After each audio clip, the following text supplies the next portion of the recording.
Good afternoon and welcome to this webinar on leveraging on Indigenous traditional knowledge for promoting sustainable natural resource management. It is indeed heartening to be able to organize this webinar which has an eye on the future of the state of Meghalaya and management of its knowledge pool. This hope for the future is in itself a positive thought amidst the gloom of COVID numbers that keep on soaring every day. Of course, we here in Meghalaya are very proud to say our numbers are only going down every day, with only 3 active cases remaining out of a total of 44.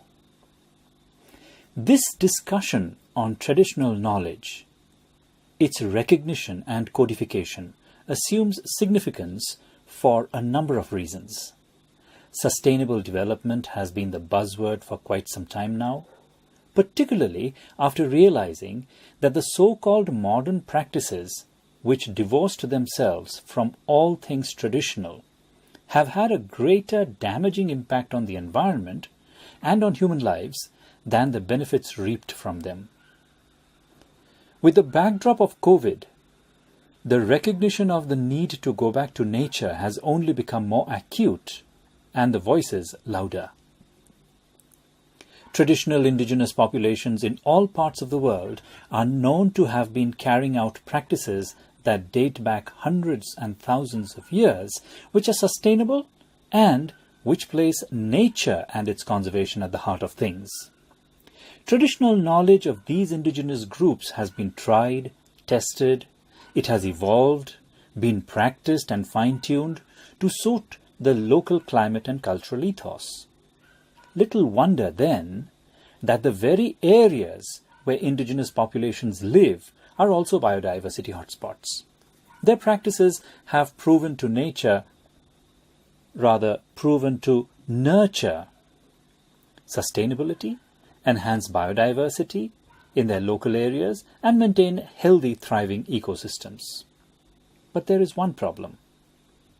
Most indigenous communities pass on their traditional knowledge orally and through hands-on practice. But with the intervention of the so-called modern practices, some or many of these traditional practices have been diluted or, in the extreme case, not practiced anymore. There is an urgent need to preserve the traditional practices, codify them for posterity, and amplify the methods to be able to convert them into sustainable models for greater reach and impact. Meghalaya today is at the crossroads. It has a pool of traditional knowledge which is not codified. The indigenous communities, particularly in the rural areas, are not aware of the value of their traditional knowledge and hence cannot tell when traditional knowledge gets diluted with modern unsustainable practices. Today, it is of utmost importance that we identify traditional practices, codify them, amplify them, and create sustainable models for wider implementation. The living root bridges, the sacred groves, the knowledge of medicinal plants, and the practice of herbal medicine are just a few examples of the body of traditional sustainable knowledge.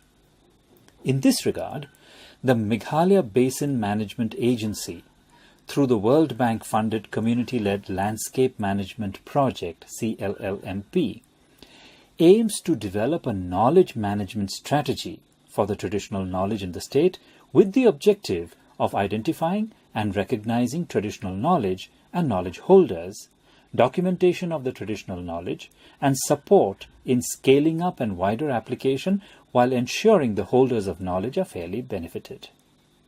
The focus of the strategy will be on how to enable the indigenous communities to use traditional knowledge for sustainable natural resource management in alignment with the overall objective of CLLMP.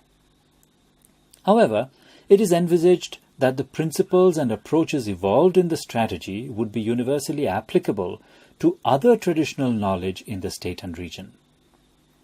It is with this background that the present webinar is being organized. Thus, the objectives of the webinar also become amply clear. Learning from your expertise and experience in working with different communities throughout the country to enable identification, codification, amplification, and implementation of the traditional knowledge of Meghalaya. A warm welcome to you, ladies and gentlemen. We are really excited and looking forward to a very fruitful session with lots of learning to take place. The order in which the different experts will present has been shared with you. We will be following that order. I urge you to use your full allotted time of 15 minutes, as we are very eager to listen to you and learn from your expertise. But at the same time, I take indulgence in your goodness and request you not to spill over beyond the allotted time of 15 minutes. This is to ensure that we are able to have a vibrant Q&A session at the end. So, without further ado, let us start with our first presenter, Mr. Darshan Shankar. Shri Darshan Shankar is the chairman of the Indian Institute of Ayurveda and Integrative Medicine and the managing trustee of the Foundation for Revitalization of Local Health Traditions, FRLHT, and the Transdisciplinary University.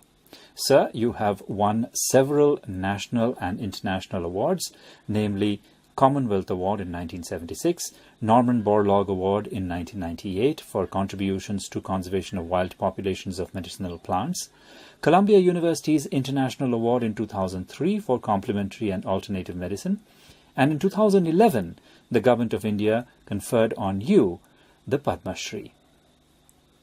You have held several honorary positions like Advisor ISM, Planning Commission, Government of India, and Member, National Wildlife Board, Government of India. You are currently a member of the National Biodiversity Authority, Government of India. Shri Darshan Shankar ji, please begin your presentation. You have 15 minutes. But there is a gross underestimation of the kind of strategic investments that need to be made. And therefore, it just becomes lip service, in terms of wanting to use natural resources, indigenous knowledge to create income and employment and sustainable livelihoods. It's an ambitious program. It's a strategic program. It's a difficult program to execute, but it needs also that kind of commitment of investment to do it effectively.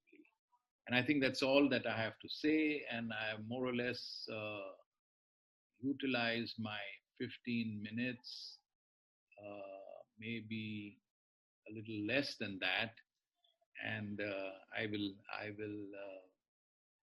be happy to, at the end of this, whenever, as question and answer. Thank you.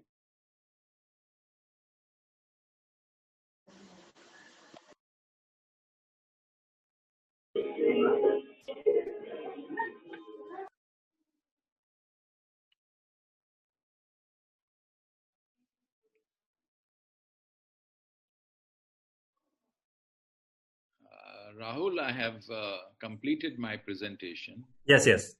I just unmuted myself, sorry. Thank you very much, Darshan Shankar ji. And it was a really, really enriching presentation, enriching for all of us here. We've taken down notes. Of course, the whole session is being recorded. And we will, of course, have a full session of discussion at the end. So for the moment, let me move on to our second speaker, our expert today, Shri A.V. Balasubramanian. And I request you, sir, to kindly make your presentation. Shri A.V. Balasubramanian is the founder of Center of Indian Knowledge Systems, CIKS. So you've been involved in the production of educational and training material on various aspects of sustainable agriculture, as well as research on this topic, drawing upon indigenous knowledge, wisdom, and practices. Besides agriculture, you have also had an active interest in other areas of Indian knowledge systems, including indigenous health and yoga, as well as the epistemology of traditional knowledge systems. You were the recipient of an honorary doctorate awarded by the Gandhigram Rural University, Gandhigram, Dindul District, Tamil Nadu, in 2010. So you have been a member of several committees of the Government of India, specifically Ministry of Science and Technology, Ministry of Rural Development, and Ministry of Human Resources Development. Shri Balasubramanian ji, we are eagerly waiting to listen to you. You have 15 minutes. Thank you very much. Am I audible to all, Mr. Chairperson? Yes. Yeah, thank you. As the coordinator introduced me, I belong to Center for Indian Knowledge Systems. The basic focus of our work is to look at indigenous knowledge, resources, and most importantly, look at their current relevance and potential. We are not thinking of indigenous knowledge or wisdom as museum pieces that need to be preserved, and just in terms of history or sociology, but in terms of its current relevance and applications. So I thought the best things I could do is, in order to help me to structure my presentation, I have prepared a brief PowerPoint presentation, which with your permission, I'd like to share with you all. Okay? Thank you.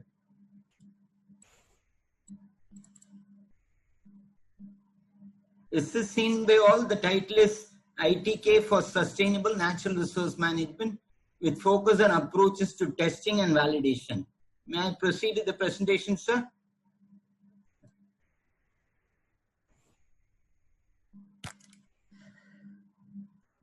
So basically, in terms of outline, I'll start with brief remarks about what is indigenous traditional knowledge and its nature, and then focus specifically on the issue of testing and validation of ITK, and share some thoughts about how we can support and build ITK for natural resource management. I don't dwell on things that we are very commonly agreed upon in this group. For example, if you look at indigenous traditional knowledge, it's really in various domains like agriculture, healthcare, food, nutrition, natural resources. More importantly, this traditional knowledge is organized and present at multiple levels. Particularly in India, there is widespread knowledge at the community level or folk knowledge, what is sometimes called as a lok parampara. And most importantly, I would say there is also extensive classical knowledge, which is sometimes known by the name of Shastriya parampara. And I'd like to underline this aspect because I think this is a critical Asian or Indian difference. If you look at traditional knowledge in Latin America or Africa, to the extent that I know and understand, there is extensive folk knowledge, but perhaps there's not such a strong tradition of classical knowledge with written down text, theoretical framework.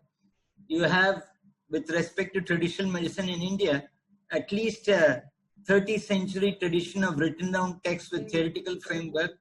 It's also the case in other subjects like agriculture. We have texts of Vriksha Ayurveda.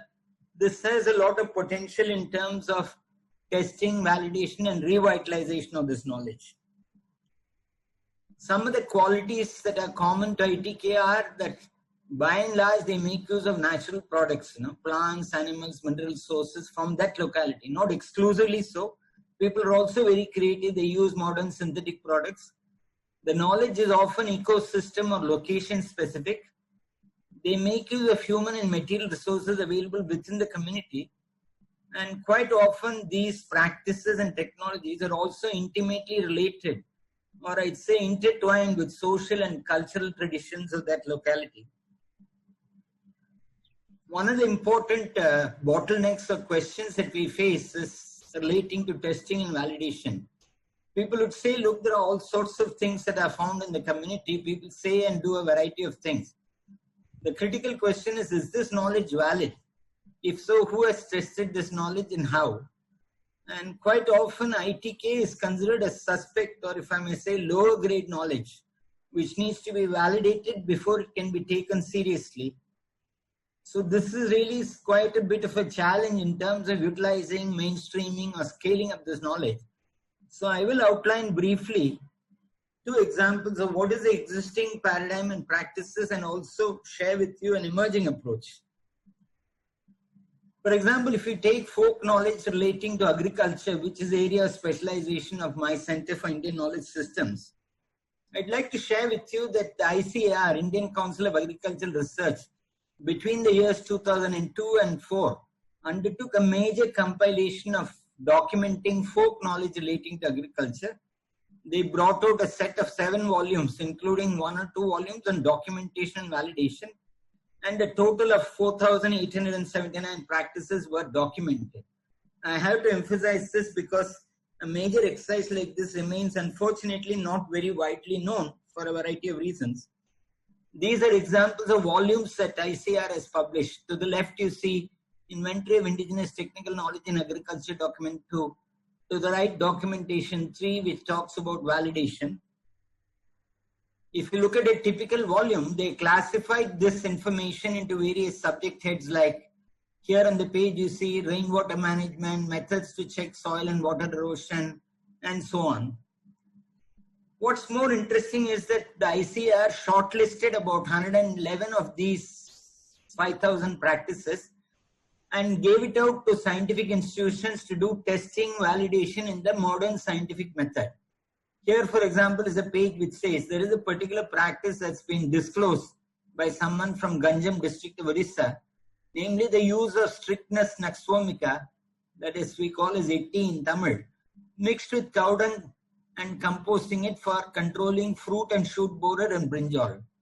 The ICAR has handed this over to a group of experimenters, Professor Das from the University of Orissa University of Agriculture and Shri Nayak from Krishi Vigyan Kendra. They put it through a modern scientific methodology. These results are shared, and finally I draw your attention to the last para on the right hand side. Conclusion: use of kokila mixed cow dung compost reduces the incidence of fruit and shoot borer and brinjal considerably, which also matches with the claim of the disclosure. In fact, they are saying this practice is valid. And we have done a meta-analysis of these 111 practices, and I'm sharing with you a table where we looked at, for example, if you look at row number 8, it says with respect to horticultural crops, 18 practices were tested, experiments were conducted. And as per the ICAR volumes, out of this 18, they are saying 16 are proved valid. 1 is partly valid and 1 is not valid. So if you put together and make a table, you have a stupendous picture which shows that of the practices tested for ICAR, something like 90% of the practices are valid or partly valid. This is something stupendous in terms of the value and validity of this knowledge system.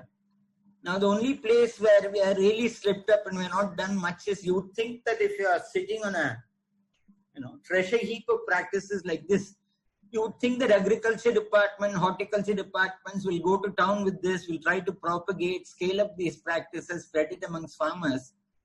This repository volumes remains virtually unknown. We have not really taken it to scale or done much with it. However, I'll also like to share with you, through the years, Center for Indian Knowledge Systems have brought out a large number of publications building on traditional practices of the type ICAR has documented and also of the type that we find. Hello, did I hear somebody say something? Sorry. Okay. For example, you have brought out issues on organic cotton cultivation, drawing on natural products and methods, Vriksha Ayurveda or Ayurveda for plants, Neem, a user's guide, organic paddy cultivation, including folk practices like, for example, there's a folk practice in Tamil Nadu that in the inflow channel for irrigation, you put a small gunny bag that is filled up with neem seed cake.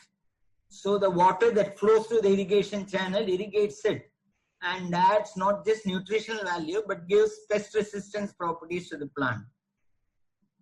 Fumigation using specific herbs in the cotton field. The use of diluted cow urine for seed treatment and so on. So what I'm saying is that even by looking at evaluations by quote-unquote mainstream scientific methods, there is a huge corpus of knowledge, valid or validated, that remains to be mainstreamed and used. These are some other publications we have brought out. Now, the second approach that I want to talk about is that there are new emerging approaches to testing and validation. It's perhaps fortunate for us is that the second method I'm describing is something pioneered by FRLHT, and we are happy that Darshan Shankar, who heads the organization, is right here with us. He's been a colleague and friend for several years, and it's fortuitous that he made a presentation just ahead of me. Now, what are these other approaches to validation? I'll outline this. FRLHT has carried out pioneering work in the area of documentation and assessment of local health traditions. Their approach has been multidisciplinary. It has been used for documentation and assessment of various practices like those relating to primary health care, malaria, veterinary practices.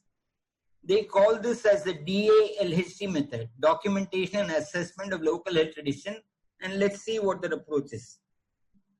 The key elements of the approach is that the approach involves the community in a key and central manner. In the community, if there is a practice to be evaluated, the users of the knowledge as well as the folk practitioners or Vaidus provide inputs and share experience. What is their experience with using a herb for malaria? What works, what doesn't work? The formally qualified practitioners of traditional medicine in the community, like Ayurveda, Siddha, maybe Amchi in some places, they also comment on these practices in terms of the soundness, completeness, and safety. Most importantly, modern medical practitioners, community health experts, and modern drug research experts are also consulted. So what's the critical difference? In a large number of cases, if you look at some of these traditional practices and take it to a modern allopathic practitioner, you would find out that they perhaps say, sorry, we have not tested it or we have not studied it. In such cases, the attitude taken by FRLHT is that we say modern medical scientific research is data deficient on this topic. The assessment makes a decision about the utilization and propagation of ITK based on the available evidence and reflections. The critical difference is the utilization and propagation of ITK is not put on hold or halted due to the lack of modern scientific research. In other words, we are telling modern scientific people, look, here is a herb that's being used for malaria. The community says it works. The Ayurvedic practitioner says yes, but with care. Patients say it works. You are saying that it's data, that you have not studied it. Fine. In future, if you study it, we'll be keen to hear from you what you say. But till then, we are not going to put our life on hold and wait with bated breath. We are going to continue to use it with precautions. And please let us know as and when you study it, we'll be happy with your inputs. So this is a critical difference I see, because very often the modern expert descends in the community, sorry to say, with either a patronizing or kind of an attitude where they say, okay, you people are doing something. I'm going to take a look at it. I'll tell you what is sense, what is nonsense. I'll tell you what is chaff and what is wheat. Here the evaluation process basically tells the community, we know that you are doing something for a long time. You have found it valid. You say that it's good, fine. Let's have a discussion. Let me see if I can help. Let me see if I can add value. Let me see if I can urge some precautions. But let's see how we can make better use of this. So this is, I'd say, a very interesting emerging approach. So in terms of support for ITK, what are my suggestions? The first part of my presentation really said that there is an enormous corpus of ITK in various areas that is tested and validated, but for a variety of reasons, we are not bothered to take it to the field, scale it up, or talk to the policy people. That needs to be done. The second way I would say is that let us recognize that there is extensive ITK in various domains. With respect to testing and validation of such knowledge, till now, the mainstream scientific literature has been limited in scope and extent. I would say it's one-dimensional in the sense that they have involved only modern scientific experts as researchers and investigators. However, during the last few decades, there have been several interesting initiatives in which the local people, practitioners, have also played an active part in assessment and validation. In the case of folk medicine, fortunately, we have a classical system that is well established with the theoretical framework in India, like there is Ayurveda, Siddha, Unani, and they bring multidisciplinary approaches to testing and validation efforts. So with respect to developing this, what I would suggest is that there can be a careful assessment and stock taking of the outcome of previous efforts. And perhaps we can think of two kinds of pilot efforts. One can be a thematic pilot. These can look at specific themes such as veterinary practices, human healthcare, or even cultivation of certain varieties of crops organically, looking at and nurturing traditional paddy varieties.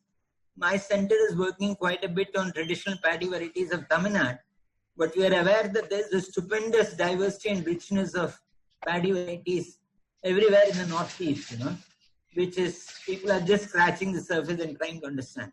There can also be geographic locations and pilots. These can look at traditional knowledge and practices in an integrated manner in some selected geographic areas. These could be areas of a size of a taluk or district, so as to represent various ecosystems and typologies, and there can be integrated effort to look at this traditional knowledge.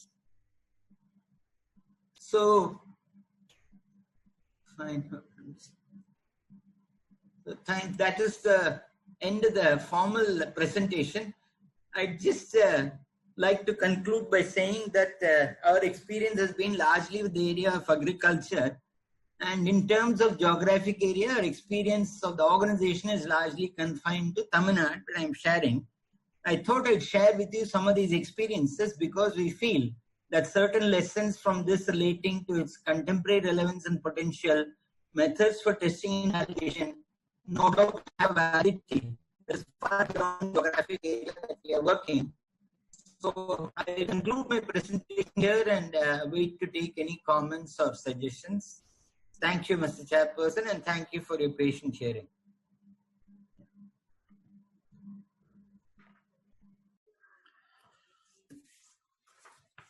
Thank you very much, Mr. Balasubramanian. It was indeed an in-depth look at some of the facets that you've worked and given your major working years to, and certainly it is of huge benefit to us. As far as the discussion and comments are concerned, we will leave it for a full session towards the end. For the moment, let me move forward with our third presenter. And may I now request Mr. Mihin Dollo to kindly make your presentation. Shri Mihin Dollo is the Director Natural Resource Management, NERCORMP. He has 14 publications which include indigenous medicinal practices of Bhotia tribal community in Indian Central Himalaya, local knowledge in managing upland agriculture by the Adis in Arunachal Pradesh, Northeast India, environmentally suitable traditional natural resource management and conservation in Zero Valley, Arunachal, Himalaya, India, among others.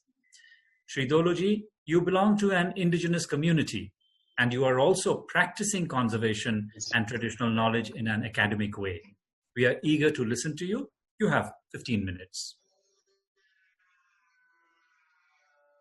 Okay, thank you, sir. Thank you, everybody. First of all, I'd like to thanks for giving me this wonderful opportunity to share our experience. So I'll go with the PowerPoint presentation.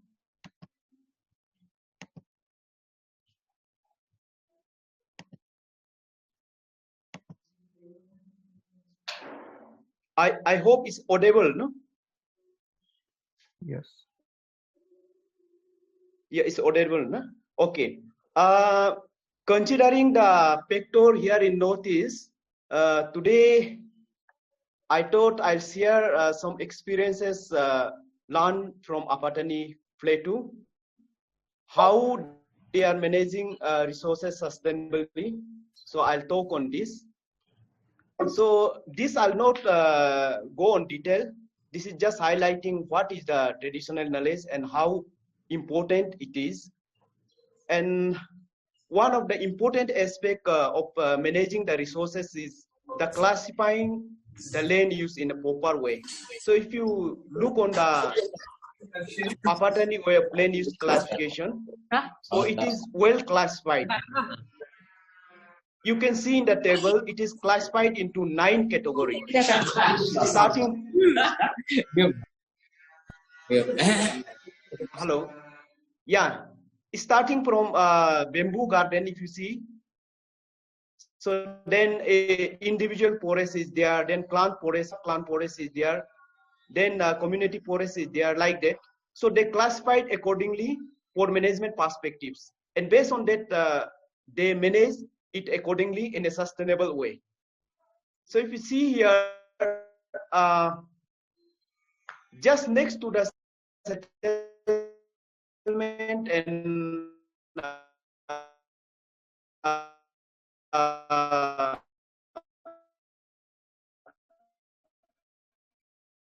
the agriculture area, the Apatani community hen bamboo, Castonopsis, and other species. And next to that is the pine plantation. Pine tree plantation is there. And next to that is Castonopsis dominant species. Then the farthest area is the mixed forest plantation, mixed forest area. So if you see the mixed forest, one is the dominant area is the subtropical. Most of the area falling under subtropical, and few places, in part of places, is falling under temperate zone. So this is the bamboo garden, how they manage, and this is the Castonopsis, pure Castonopsis forest, and this is the pine forest, and this is the mixed forest. So this is the landscape, just I thought of showing you. And this is my place, this one is my place. And if you see the whole landscape, so how well it's managed, the thing, if you see the forest, it's still a dense forest, untouched, we can say untouched and natural forest. So why the people of Apatani, we are managing this forest is mainly for the agriculture. So if we don't manage this well, we feel that the productivity in agriculture will be affected. How? All the forest runoff, whatever nutrient-rich runoff, it is directly connected with the agriculture system. So because of that, without putting any kind of fertilizer, any kind of external input, the system is working still well. So productivity is still high. As per the scientific, this study, lot of scientific study has been conducted, and they feel that it's 4 times higher and efficient than the Indian agriculture. So this kind of justification is there. Because of that, this is managing well. Other thing is, if we feel that if we don't manage the forest well, the water, the ecological services, one of the most important ecological services, the water flow will be affected, and it will affect the settlement as well as the agriculture systems. So this is another place again. So all this is the home place. So all this surrounding forest is maintained well, so that all the ecologists receive out of that. So just I'll tell how I did some sort of analysis. What are the strengths, what are weaknesses, and what are the opportunity threat I have analyzed. So if you see here, it is highly evolved traditional forestry management system. So this will share the presentation. I'll not go all the things. So one of the most important thing is the management thing is very efficient here. Well classified land use is there, and a lot of regulatory system is, traditional regulatory system is there. Another thing, what are the weaknesses is the customary law. Whatever we have customary law, we don't have written document. Because of that, it's slowly eroding. So this is the weaknesses. And opportunity is, if we document it well, the old traditional knowledges, and value it, then it will help us to revitalize the thing, and it can be replicated to other area also. So these are the thing. Then you see here, this is the traditional way how we used to conserve the forest. So this is the forest without the permission of the owner, and this is the modern adopted method. So if you see here, it's clearly written there, nobody can fell tree, collection firewood, cane, etc. without the permission from the Tage Nami Ranchi Forest Committee. Now what happened, earlier we have different kind of committee. In traditional, we call traditional place council. But these days what happened is those traditional place council are slowly transforming in the form of committee, so that it can be codified with the modern system. So these are some of the important medicinal plant available there in the forest. So I feel that if we don't conserve forest well, all this will be eroded. And then other thing, what I told earlier also, most important thing is the water. The one of the most ecological services is the water. And this is that, if you see the left side, this is the traditional way of managing irrigation system, and this is the modern way of managing the irrigation. So both ways are still functioning, and these days people feel that this traditional way is better. Why? Because if we put all the concrete, then it really affected the piece population there. So slowly, all the pieces the population of pieces is decreasing over the period of time.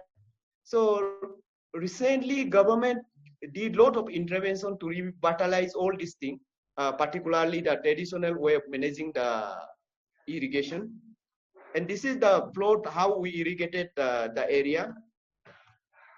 And this is rice peas culture. And this is again, if you see this one, this is how we put millet in the bun so that the erosion, the soil erosion of the bun should be protected. And other thing is we can get economic benefit out of this as well. So conclusion, I'd like to say fulfilling the desires of individuals while sustaining the ecological need is a central concern in the global today, where traditional ecological knowledge can have a pivotal role. And management system in Apatani is made through traditional ecological knowledge. However, these knowledge are eroding over the years. I told earlier also, because of the non-availability of formal documentation.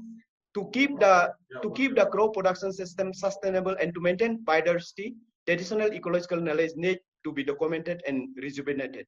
And change in land tenure regime directly or indirectly impact the culture of traditional resource management and conservation. Here, what is happening is these days, earlier most of the land was under the clan, and slowly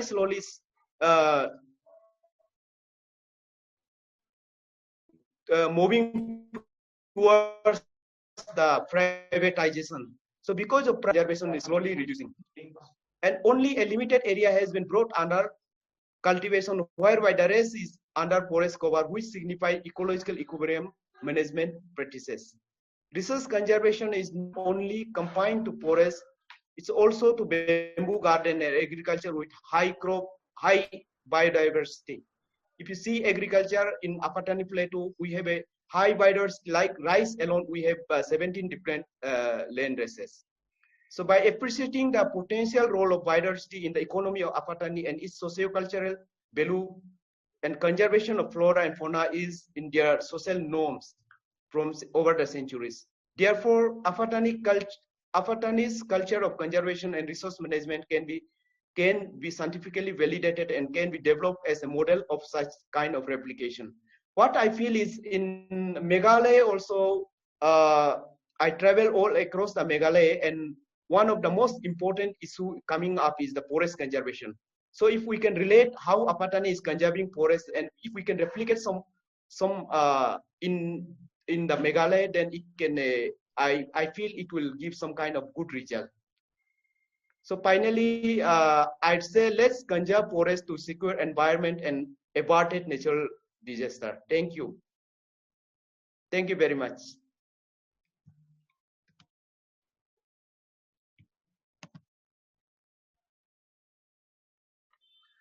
Thank you very much, Mr. Mihin Dollo.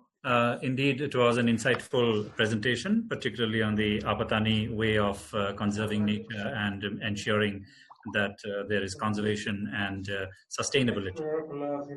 Our real concern is how to amplify these practices so that modern large populations can be sustainable. That really is one of the challenges today.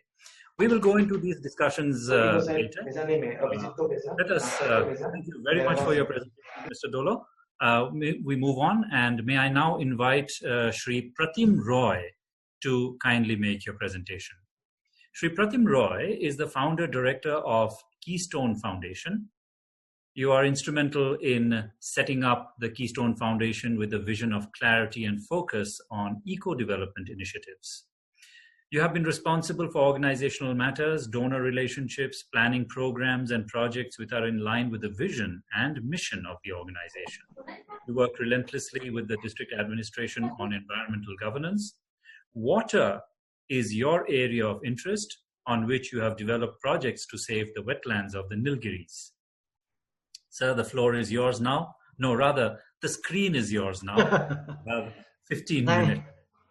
Thank you, Rahul ji. Hello to everybody, old friends, Balu, Darshan ji, namaskar. So I am speaking to you from Kotagiri in the Nilgiris district of Tamil Nadu.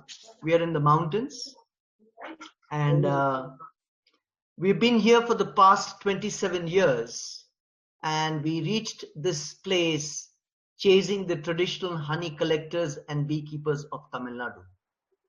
And we did that survey in 1994, looking at traditional indigenous practices of honey gathering. And that led us to where we are in a field base. And we work with a number of indigenous communities, tribal communities in this region. And let me share how we can leverage and some of the experiences that we have gone through. So the three pillars of our work literally has been conservation, enterprise, and livelihoods. We've tried to implement all our programs through the lens of these three things. And as far as indigenous knowledge goes, conservation, enterprise, livelihoods are very, very closely connected. And right from the very beginning, we had an enterprise approach to our work. So we went to a bank, we got a loan, and we set up a honey and beeswax small kind of enterprise. And that led to building up on homestead produce, and that organically led to a number of interventions that we've been doing. Now, it's not easy, as we have heard also the other speakers, that how do you leverage and how do you mainstream indigenous knowledge into sustainable natural resource management. I would share with you a couple of strategies that has worked and how to amplify those kind of strategies. One is leverage the market from the very, very beginning, I would say. And not be shy of the market, because market is a tremendous big engine. So, and you have to fight against it, because market always looks at low cost, large production, a lot of adulteration in it. It doesn't look at the nuanced products of an organic, fair trade, indigenously produced, crafted, artisanal product. But times have changed. Like in COVID times have changed, and people are becoming more and more conscious about that. So the linkage and how do you bring out that product, keeping in mind ecological values, social relevance, and most importantly, has to be economically viable. So in the last 27 years, what we have done is we have incubated a social marketing enterprise. And we have also incubated a producer company which works with large number of tribal families who gather non-timber forest produce. It could be agriculture produce, it could be forest produce, horticulture produce. And at the village level, they have set up these production centers, and they value add at the village level, at the settlement level. Why I'm saying this is very important is most often what happens is any produce that is picked up from the forest areas or from the landscapes or from the agriculture produce, it directly goes to the eaters, and there is a real pittance paid to the traditional indigenous harvester or the traditional farmer. So they just believe in the collections, and most often what happens, the daily wage of that collection amount is only given. The value of that product is never transferred to the person. So we've tried to change that narrative. So first thing what we did is at the village level, from where the forest fringes are end, how do you bring, let's say, a honey, let's say a beeswax, let's say a forest grass, from where they make brooms, or amla or shikakai, any non-timber forest produce that we know. At the settlement level, how do you value add in simple ways? Drying, cleaning, packaging, bringing their knowledge as to how they used to traditionally do it, and research those things in a very action-oriented way and build up those enterprises. And I must say we have been successful to a great extent. The Last Forest Enterprises, which is the social marketing enterprises, we have been able to have outlets where these things are sold and the producers get the benefits and returns back. The second approach, I would say, is from the very beginning, we made an effort to work with the government. So Forest Department, which owns large amounts of area in this country, 75%, and most of the people who are tribal people in some way or the other are connected to the Forest Department. How from the very beginning we make sure that we are on board with them. So even if we disagree with a number of things, we make sure that we tend to work with them, and it has taken time. I'm sharing 15 minutes of our work of 27 years in 15 minutes. And it has taken time, and there are times which are very frustrating. But we have been able to succeed, that they understand that if you don't have local communities inside the forest areas, they would not have an idea about the health of those forests. So we started this entire thing called the community-based natural resource management, or community-based ecological monitoring, what we see. So what we did is anything that the tribal people collect, be it honey, be it NTFP species, all kinds of things, what kind of an ecological protocol for every product that are available, that are growing in the mountains, what kind of an ecological protocol we can introduce in those things. What is the harvesting cycle? What kind of techniques they use? How do we improve those techniques? What kind of modern inputs we have? What kind of monitoring in terms of, are those species dwindling? Are those species growing up? What are the extensive nurseries that we can set up? These things we have been able to do hand in hand. And today I must say, in some of these areas, the Forest Department, they come to us for training. And they have their people who are actually following the community-based ecological monitoring. One thing we have to remember with the Forest Department and the government is a lot of it depends on individuals, unfortunately. The institution is there, the systems are there, but a certain individual suddenly pivots that entire system and individuals and makes it work. So even in our kind of work, we have to identify those angels. How do they understand the language that you're speaking, see the work that you have done, and the work has to stand for itself. It's not that because you're working with tribal people for 27 years, they'll have some sort of a charity towards you. It should be peer-reviewed. It should be the best of science, the best of technology, and the best of documentation. Then they recognize you that you're capable of delivering something of an international quality. That is number two. So the markets is one, the government is one, the institutions is second. And the third, I would say, which is really the most important, is how do you build local capacities?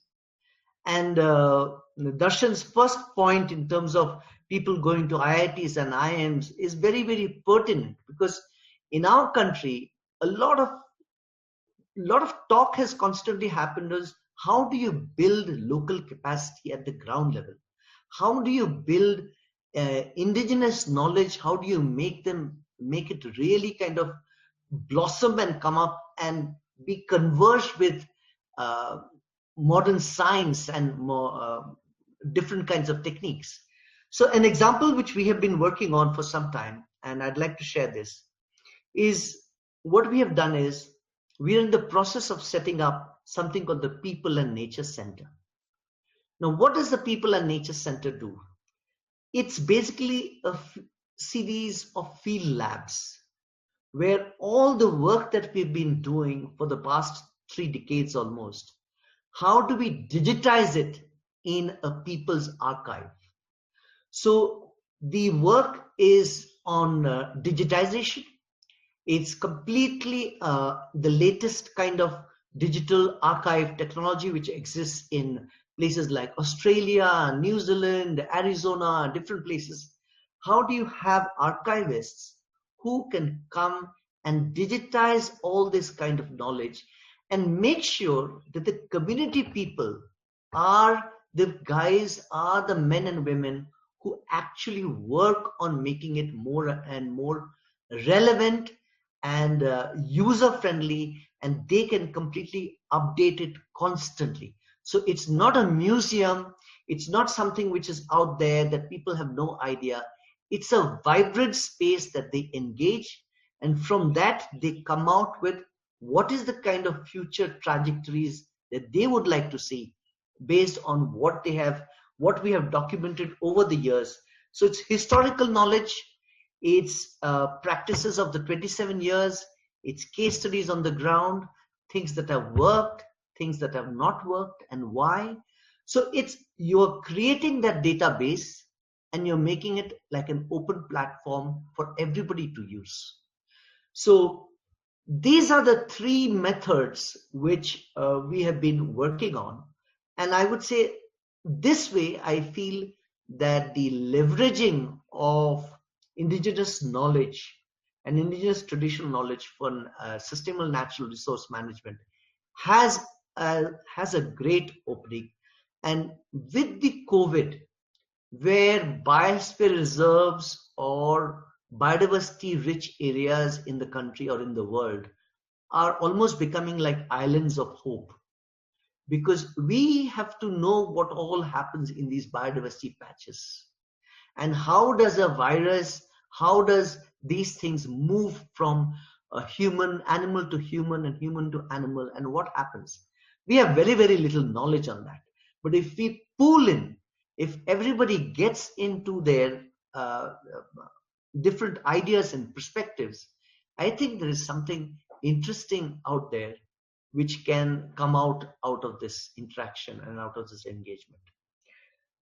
Before I complete, I would like to say that the government of Meghalaya and Keystone, we've had a collaboration going on for some time in the past. There was a honey mission.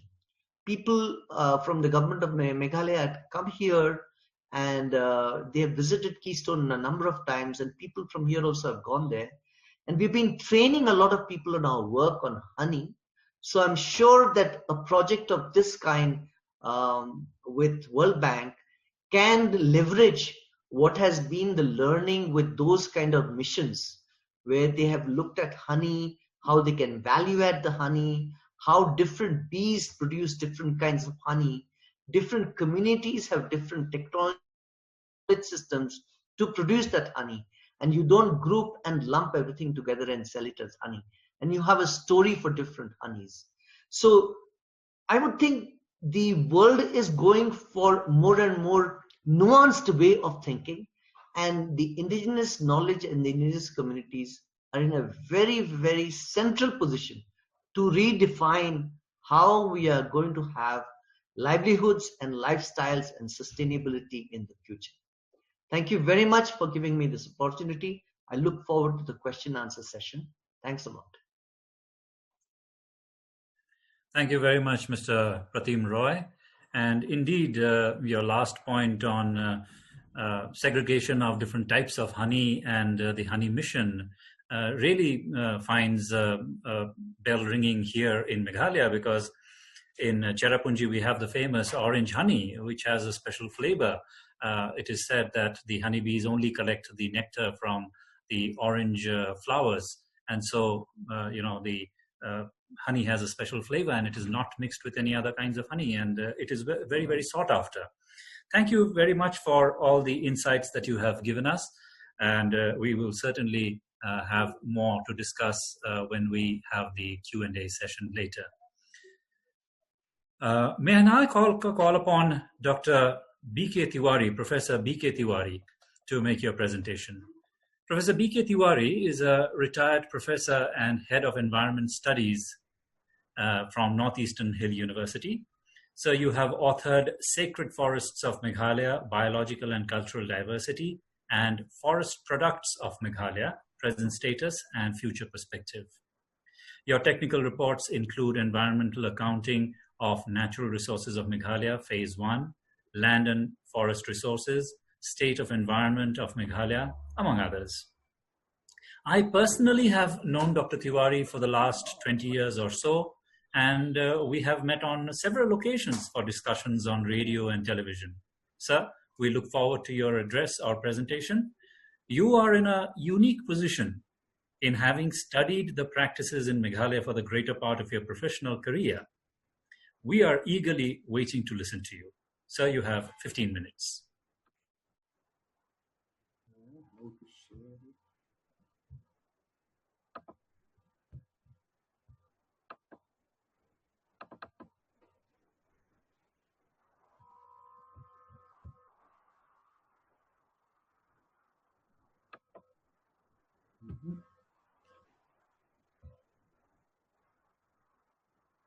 Hello, Rahul.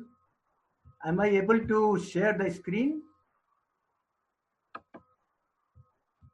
Is the screen shared? Yes, sir. We can see your screen. Only you can put it in full view, in slide presenter view. Yes. Yes, we are able to see it. Thank you. Yeah, now Yes. it's okay? Yes, sir. That's fine. Okay. So thank you, Rahul. Today again we are meeting on a virtual mode. I thought that I will talk about the natural resource traditions of natural resource management among indigenous societies of Northeast India. This has been the area where I have been working for quite some time. So in this presentation, I have decided that we will discuss with the help of some examples how some indigenous people and other traditional societies, they are managing their resources. The region is very rich in natural resources. We receive plenty of rains. We have 65 to 67% of the area under forest. We have many areas where we have very good soil. Then biodiversity, about 50% of the India's biodiversity is in Northeast, and we are also rich in mineral resources. But yes, traditionally we have been managing it very well, but now we are experiencing some constraints. Here, first, before I go in describing some of the natural resource management systems of indigenous people of Northeast, I would like to list them first because I will not be able to discuss all. So the first one is, which comes to my mind, is tradition of forest gardens and agroforests. These we will discuss little detail later on. Then landscape level land use system, traditional agriculture, then community forests of Khasi Hills, then Apatani forest, Mr. Dollo has already described. We will discuss a little bit about rice and fish culture, Jaibo, rice farming, then Pani Kheti in Nagaland. There are so many types of natural resource management systems in Northeast. There is a fish farming in the streams of South Meghalaya. In some of my publications, I have brought out this, I have documented it. Then fish aggregating devices in Meiteis, they use certain methods by which they aggregate the fishes and then they harvest it. Bamboo groups of Jamatia people of Tripura. This is actually bamboo groups which are developed generally by the women folk. We have village and community forests in Nagaland. In almost every village, there has to be Just like in Meghalaya, we have a community forest and village forest which are set aside for posterity and for other uses.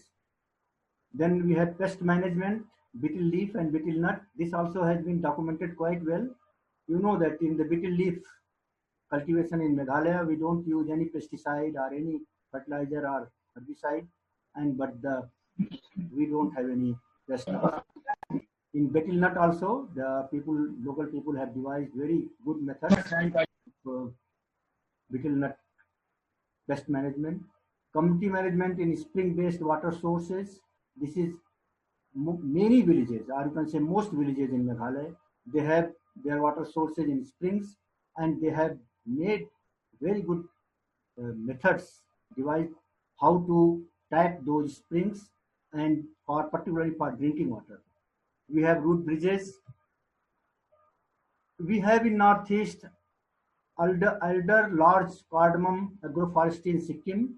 Anyone who has gone to Sikkim must have seen how these two trees, they are grown together in agroforestry system. This is also indigenous traditional knowledge based. Elder based Jhum of Nagaland. This has also been documented quite well. Long cycle traditional Jhum of Garo Hills. This is also fairly sustainable. Makarenga denticulata based Jhum of Connex in Mon district. This we will discuss a little bit detail later on. Safety and supply reserves of Mizoram. Although this is declining, but still this concept is there in Mizoram, and many villages still have safety and supply reserves. Agroforest and home gardens of South Assam. This home gardens is a very good tradition throughout Northeast. It is there in many villages, but particularly in South Assam we have documented. Entomophagy for pest management in Assam. Several villages in Assam, they consume several insects and thereby they manage or control the pests. Bamboo drip irrigation is quite well documented. Now we take only 5-6 because of time constraint out of these. This to you all, it looks like a natural forest, but it is not a natural forest. It is actually a forest garden, agroforest developed by the people of War area, that is who live in southern Meghalaya. So you go inside, you will find that these are all not, most of them are actually the economically important trees. And then we see the betel leaf agroforest. This betel leaf agroforest is also developed inside the forest. The whole method I don't have time to describe, but the trees are cleared out of canopy, and then after that the betel vines are planted at the root, and then in some places the bamboo drip irrigation is done, and these trees later on they develop their canopy, and these vines they climb on the tree. Then again the erica nut agroforest. Many places you will find that the natural forests are converted slowly into erica nut agroforest without clear felling the forest anytime. In some places, although I don't know whether the government will agree it, but I have seen that in many government forests where the encroachments are there, these encroachments are only for erica nut cultivation. This is a very beautiful system. We don't have any land use plan in our state in Meghalaya, but locally, the local people, they have developed a system of land use where they apportion the land for different type of uses so beautifully that when you see in the streams, hardly any soil or any erosion is there, or the water still remains clean, because all the water which comes from the hills, it gets trapped in the forest which are there in the downhill. We have documented also, this is our personal work, in some of the boon cultivation areas. You can see how they cut the canopies of some of the trees. Here you can see the cryptomeria foliage, and they put it in the in the rows, and then later on they cover it and burn it, and then on those bunds they cultivate potato down there, you can see. So this is, many scientists, they have said that this is not sustainable, but this has been there in practice for hundreds of years, and it is fairly giving quite good yield of crops. One thing which has not been so well documented in many places is that these bunds, which we have seen just now, they are actually in the next year, they are upside down. So the place where there was a furrow, that is made the elevated, and then the place is shifted like that. And this is my friend Dollo, he has described already how the forests and the agriculture, they are combined together. And in this type of agriculture, they also grow fishes by putting some small depressions where they put the fish fingerlings, and later on those fishes they grow. So both they harvest the fish as well as the rice. This is again a very well developed rice farming system of Nagaland. This is also IK based. This is another way of the same type. This one is not popular only among Ponneks of Mon district, but many other areas also. The shifting cultivation is actually, they cultivate both tree, the tree you can see here, the Macarenga denticulata, and the rice. They grow together. First few 3, 4, 5 years they cultivate the rice, and then after that the whole area develops into a forest. We come to our own state, that is our Meghalaya, where we see that the people, based on their traditional knowledge, they have different types of forest, typology of forest, village prohibited forest, village sacred forest. Then there is a group of village forest. Sometimes there is a CM's forest. Sometimes there are client forest. And these all different types of forest, they are meant for different functions, and also they are managed for different purposes. Towards the end, if you see the NRM systems, two NRM systems, although I agree fully with Mr. Darshan Shankar that modern and traditional, there is a continuum, but still there is somewhere there is a line you have to draw where from it is modern and what was the traditional. So when we see these two types of natural resource management systems, modern management in most places is government driven, while the IK based NRM is community driven, and it is then the modern, in many times it favors rich, because if the timber is produced, timber will go to the factories and to the mills, and later on it will be used by this. Then equitable, it is in the case indigenous knowledge system, it is equitable, gender friendly. The modern is outsider interest, local interest, timber based, NTFP and MP based, medicinal plant, less social benefit, social cohesion, conflict, more conflict, less conflict, and these all ultimately the modern systems is, I don't say it's not sustainable, but it is less sustainable than the IK based system. Same thing I have again analyzed from the societal perspective. If we see the modern societies, how they look at the natural resources, they look at from the perspective of management. Today also we are talking management, as if we have the power and to manage the nature. But in indigenous people, they never thought that we can manage the nature, but we can conserve it. The modern societies, they talk about socio-economic development. The traditional societies, they used to talk about social and ecological development. That means taking into account all. Modern people talk about exploitation. When you talk resource is for exploitation. But traditional societies, they use it, they put it for judicious use. Modern societies are human-centric. Most of the traditional societies, they have been nature-centric. Modern societies, they look at the man as a consumer. There is consumer and there is a resource. Traditional societies, they look man as a custodian of resources. Modern societies, they look for individual benefit. Most of the traditional societies, they always inclusive and communal benefit. Modern society, they put man outside nature. But man, the indigenous society, they never put themselves out of the nature, but they were part of the nature. Then natural resource focus. And in the case of indigenous society, I say that it is nature focused. Last slide. Here, if you see that production system of most indigenous societies have an inbuilt mechanism of natural resource management and environmental conservation. That means here indigenous societies, they never looked at water management, soil management, forest management, and then other resources management.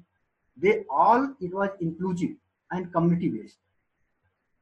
This just now we discussed Bun, Jabo, Pani Kheti, Apatani. These are all models, examples of low external input, sustainable agriculture.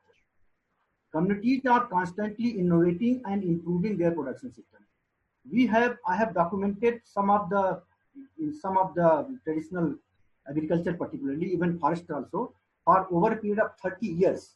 And I have found that over a period of 30 years, the management which was there 30 years before is not there today.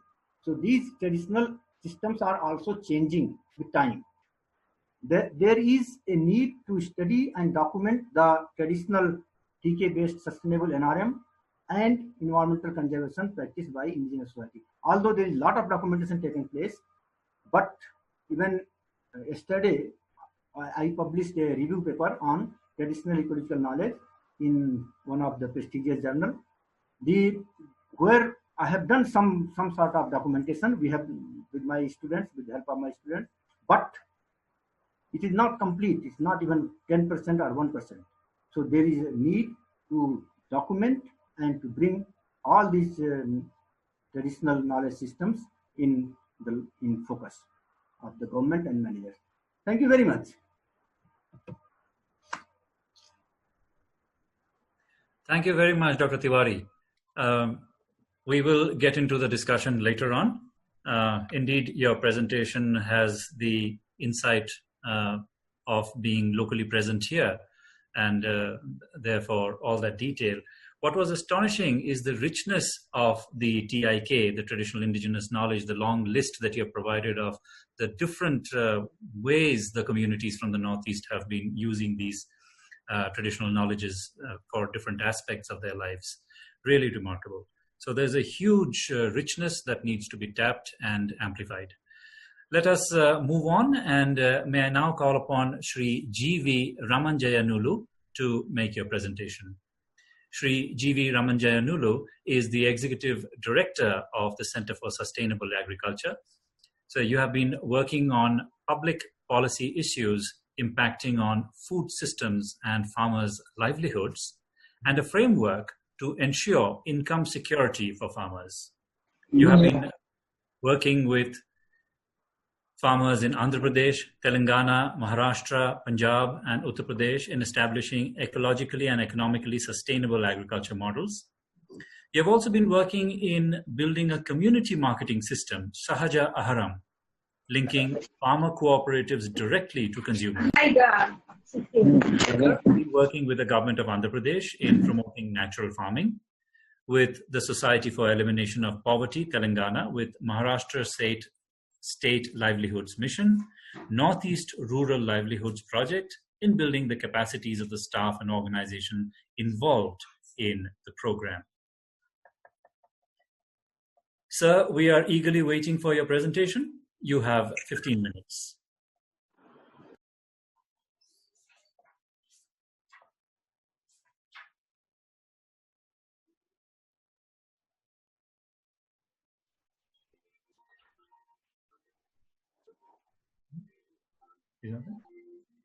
Mr. Jayanulu is not here, has not joined. Oh, I'm not able to see Mr. Ramanjayanulu. I have not seen him since morning. I don't know if he is participating. We thought we did have him once, but probably he's got disconnected. No, I didn't see him since morning unless it was a glimpse and I missed. Okay, fine. Okay. In that case, let me move forward and let me call upon Dr. Melari Nongrum to make your presentation.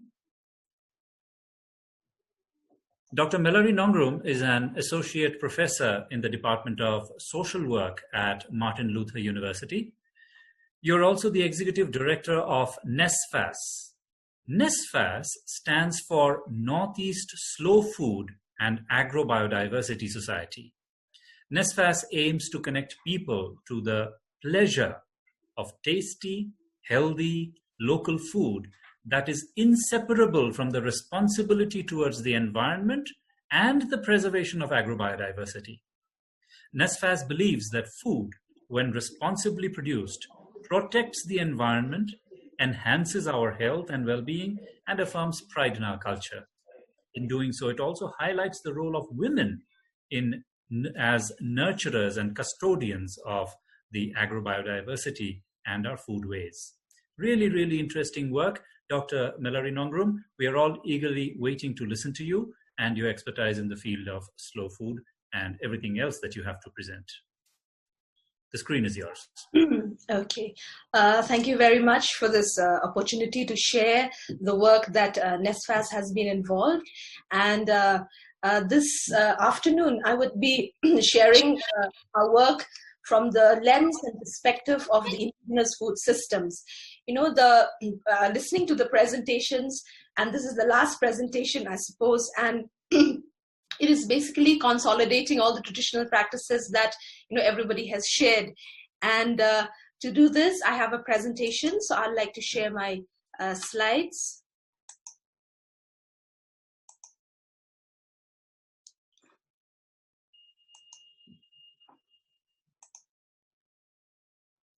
Yes. Okay. So as I said, we will be looking at the indigenous food system and some of the traditional knowledge and practices in the indigenous food system. When we talk about the indigenous food system, basically it primarily relies on all these different systems. That is the shifting cultivation or jhum, paddy cultivation, the terrace or boon cultivation, which Professor Tiwari has just talked about, the kitchen or home gardens, forests, and regenerating forests. And by regenerating forests, I mean the fallow lands that have regenerated after the jhum cycle. And also it includes water bodies such as ponds, lakes, streams, and rivers, which are in the landscape. So the indigenous food system per se includes all of these systems. And we have been trying to work at how and trying to learn from the communities into how this system is actually working towards protection of the environment and the natural resources. So therefore, the indigenous food system is very much linked to natural resources and is based on the natural resource management of land, forest, and water. Now, the question that has been raised to us was, can traditional knowledge practices bring about social, environmental, and economic resilience? We tried to discuss this, and looking at environmental resilience, you know, in a study that was done in 2018, we tried to understand how much agrobiodiversity was there in the villages. This was a study in Meghalaya and Nagaland, because we also work in Nagaland through our partners. We found that there's an average of 203 edible plants in a village. You know, and very interestingly, a village which had all the systems, that means the jhum, the paddy, the kitchen gardens, water bodies, the forests, which was there, they had a higher agrobiodiversity compared to a village which do not have jhum anymore, but which had only, settled agriculture. So therefore, it stands to say that if one of the components is missing, the biodiversity is low. Also very interesting in this whole discussion on agrobiodiversity is the traditional seeds. Without traditional seeds, I don't think so we can continue or the biodiversity can be continued and be sustainable.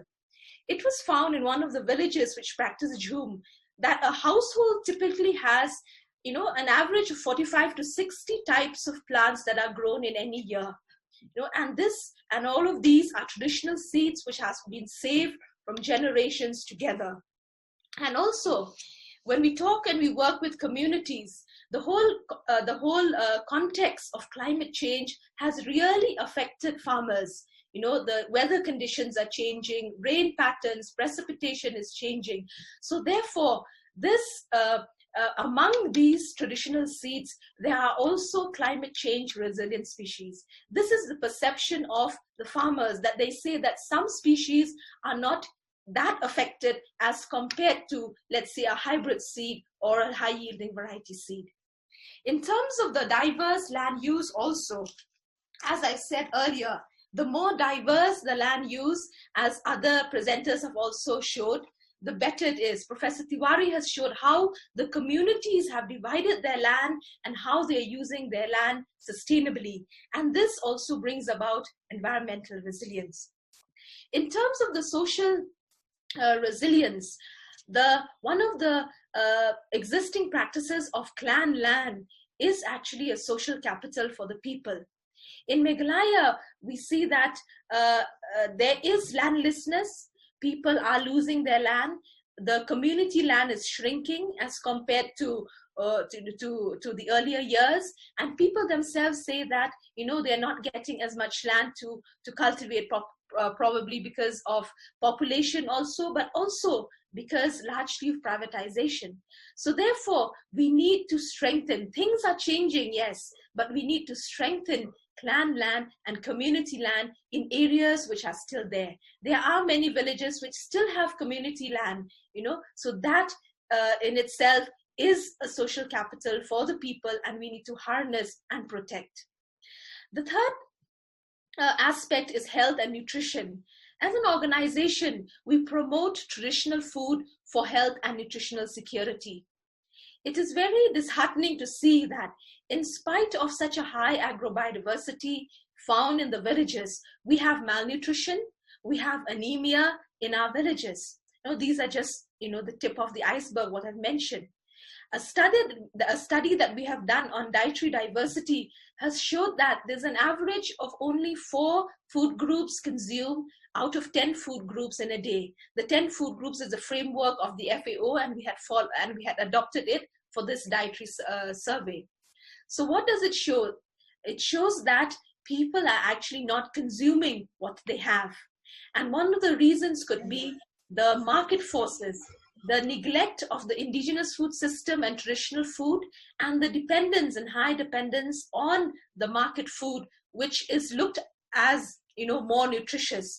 Although we have found, and there's so much research that has been done in all the research institutions in the region that shows that the traditional food and even the wild edibles are nutritious, or even much more nutritious than the common market foods found in the market.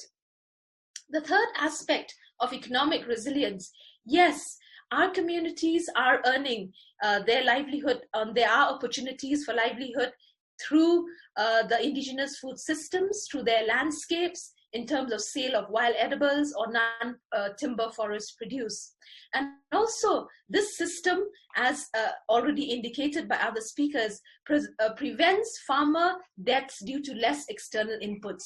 And this is a very important aspect, because the more farmers have to spend on seeds, the farmers have to spend on chemicals, and if the market is not there, then they face problems. We see that in our own state. It's not that this is not there, but in settled agriculture, when we look at areas where they have settled agriculture only, where they have only cabbages or tomatoes, we see that there is much more external inputs, and there's much more indebtedness also, because there's so much of investment that the farmers have to make compared to the natural systems that were there earlier. And also, of course, sometimes we forget that the indirect benefits of health leads to savings. We have done this discussion with communities, and we try to discuss about the out-of-pocket expenses that they have to spend on health, in any given month. So they say when we go out, we spend 1,000 or 1,500 because of, especially if they go out of their area, because of transportation, food, medicines, and so on and so forth. Now, if a child is not malnourished, if a child is healthy and no anemia, then probably, the child is much more healthy, and therefore the out-of-pocket expenses is also less, and therefore productivity is higher among women, and therefore it would lead to savings. So that in a nutshell is what we see, that the indigenous food system does lead to social, environmental, and economic resilience. Also, what we've been trying to do is trying to raise awareness on the importance of our traditional food. And these are just some posters that we've brought out, to highlight, the comparison between traditional food and common food, and to see that our traditional food is as good or even much better in some cases. So therefore, this is how we raise awareness, not just among rural people, but among the urban populace also. In terms of the traditional practices, I have, all the speakers have mentioned so many, and some of these I would like to mention that we have found in our work, and that is especially in the Jhum fields, in terms of the fire management. There's so much of discussions, and scientists feel that Jhum is not sustainable, and because they cause a lot of pollution and things like that. But it was very interesting to find, in terms of fire management, that fire-resistant varieties of trees are often left on the Jhum fields to prevent soil erosion, or they act as climbers also for the vines and the plants that need support. And also the process of burning is completed just in 2 to 3 hours, where the whole community takes part, in forest management, so that the fire does not spread to the non-Jhum areas. And also the trees are not entirely burned and therefore regenerate. I remember talking to a custodian farmer regarding this. I said, how come after you've burnt everything, the trees regenerate after you leave the land after a year? She told me that, the trees, because the fire burns only the cover, the dry cover, it does not actually burn the roots. And therefore, when they leave the land, and it's usually called fallow land, they leave the land, it regenerates because the roots are still alive. And many times, as you see in the picture also, all the trees are not cut down. In terms of soil management, also in the Jhum fields, the terracing is done very naturally by nitrogen fixing trees also. In Khasi, we call one of the trees is called Dengsong. And also farmers use their own resources to make compost. There is a realization actually that chemical use in the soils is deteriorating soil fertility. And therefore in many areas in the Khasi Hills, Jantia Hills, people are going back and wanting to go back to use their resources, and they have their own techniques to do so. In pest management, there is a lot of work that is done at the farmers level. Some of the examples I've given is lime for red ants and potato. Some farmers are using the rice hull for komboro, feeding on the taro plant. Some are using lantana camara for white grubs. So there is enormous pest management techniques that farmers are using. And also in terms of the seeds, farmers are actually having their own seed management.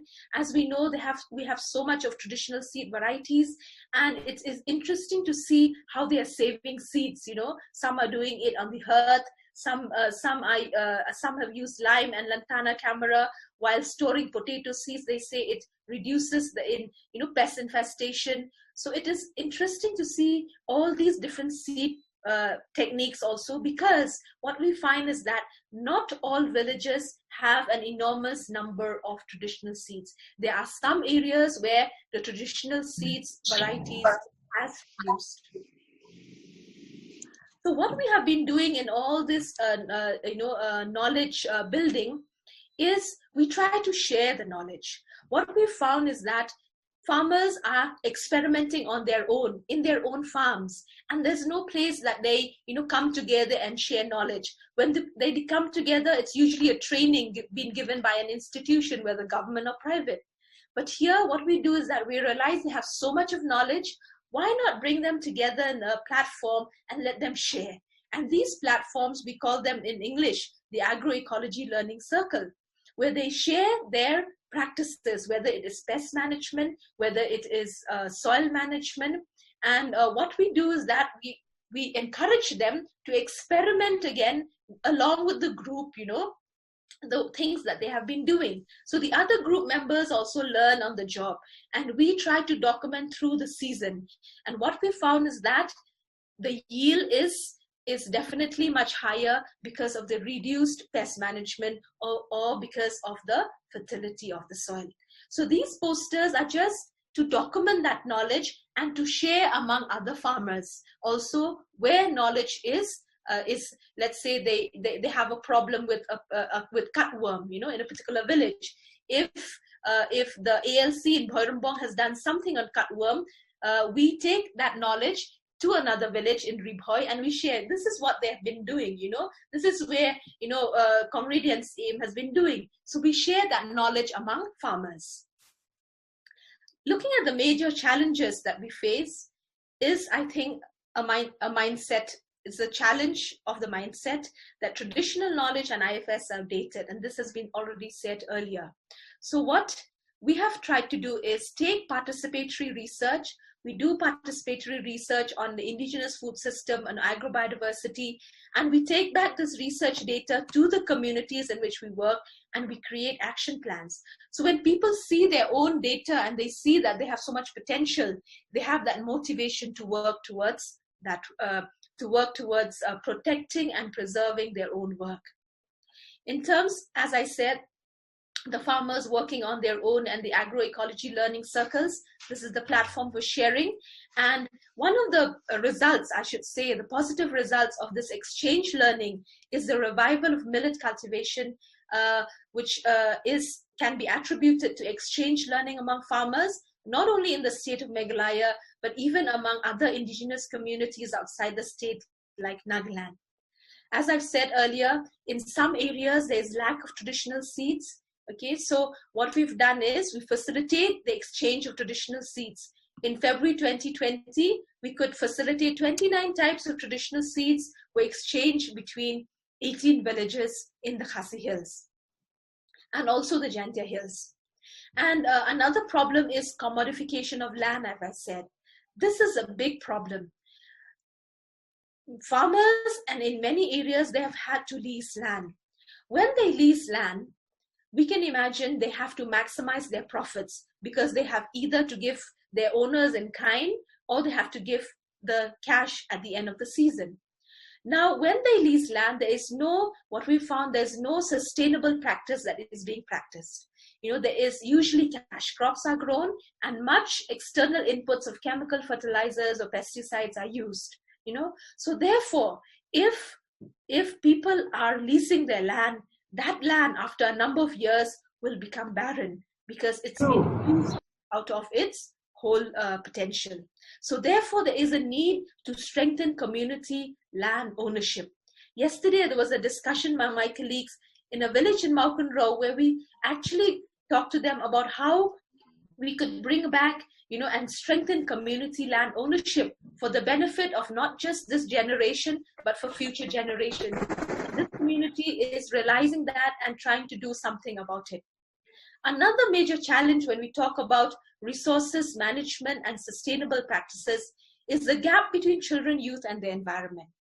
If the elderly people have all the knowledge and they continue to do so, but the youth and the children have no interest, no idea about it, I think our traditional practices are going to be lost in the next few generations. So therefore, we need to engage youth and children, and we have done that through the agrobiodiversity walks. We take children to the forest, and it's not NESFAS that takes, but it is actually a custodian farmers that takes the children to the forest, and they teach and they show the children and youth about the different varieties of edible plants in the forest, how to take care, when to forage, when not to forage, and those kind of things. And also we encourage school gardens. We have piloted what we call the Indigenous Food System curriculum, where along with the regular curriculum, children are encouraged very practically to learn about the indigenous food systems also in their own villages. And also the youth are encouraged through the Indigenous Food Communities Alliance to take action to protect their own landscapes for sustainable management. One of the biggest challenges when we talk about sustainable livelihoods is the mindset of the dominant, which is the market. And this, our previous speakers have talked about from Keystone Foundation about the mindset of the market, and of course it's changing. But they need bulk, they need standardization, and they need year-long supply. But what do we have? Our indigenous communities are small producers. We have a lot of varieties, and we are seasonal. So when people are interested in certain products from the indigenous food system, they say, do you have 10 tons of it? Now where do we get 10 tons of something? So what we have to educate people also that these products are not for mass production. Why I say that is because when we go for mass production of any variety, we will lose the biodiversity. So we need to balance. There needs to be a balance. We cannot go for monocropping just because the market demands. If we start monocropping, our agrobiodiversity will be lost and the whole system will not be sustainable. What can be done?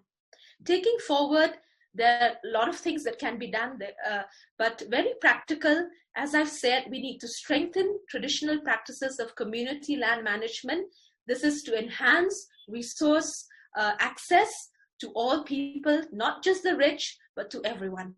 Indigenous knowledge should be looked at as equal partners with modern knowledge. I really like what the transdisciplinary university is doing by not looking at modern knowledge to validate everything that indigenous knowledge holders are doing. Okay, let us accept what they're doing, and let us accept when they say the yield is high, we accept it.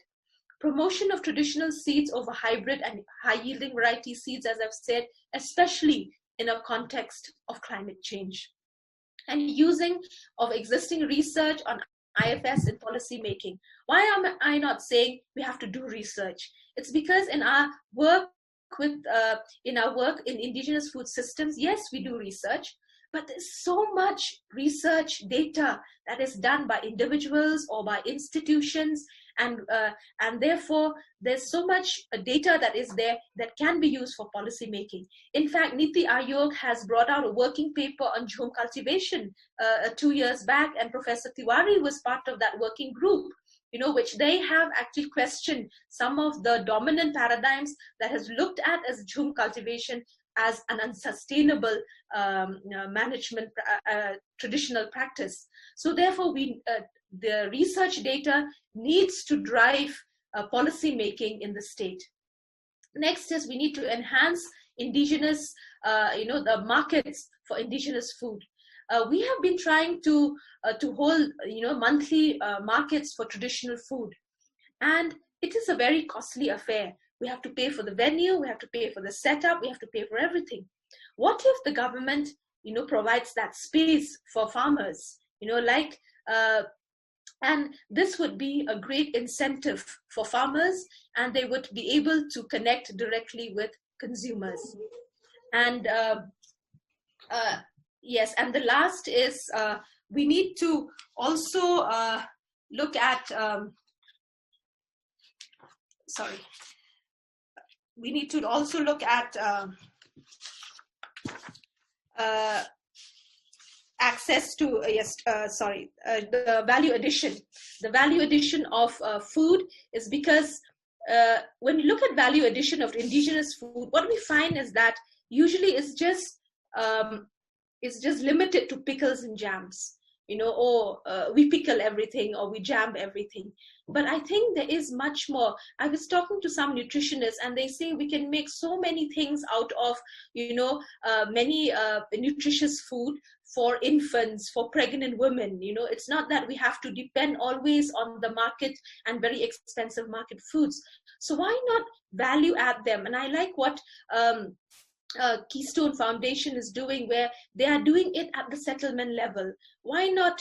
So that is what we have not been able to do it, but we look forward maybe in the coming years to be able to do it. Value add at the village level for use also first at the village level, and the excess for the markets. So thank you very much, and I'd like to end my presentation with this Cree Indian prophecy. I'm sure many of you have seen it and have read it, and it says, only when the last tree has been cut down, only when the last fish has been caught, only after the last river has been poisoned, only then will you realize that money cannot be eaten. Thank you very much. Thank you very much, Dr. Melari Nongrum. Indeed, a very interesting presentation. And with that, we have come to the end of the presentations. But I would just, before we actually say that, come to the end of the presentations, I would just like to call again for Mr. Jayanulu. Are you there? No. Okay. So then let's move forward. So with that, then we have come to the end of all the presentations from the experts, and that brings us to the Q&A session. And we have a lot of questions that have come to us, and there are some questions that are that more than one person has asked. We will take up as many as possible, and participants, you may also enter your questions in the chat box, and we will have a look at them too. Let's start off with this one. This one says, what are the relevant legal frameworks that we should know on traditional knowledge? What are the relevant legal frameworks that we should know on traditional knowledge? Can I request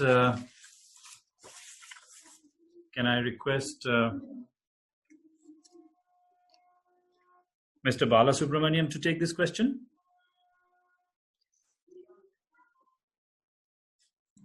Am I audible?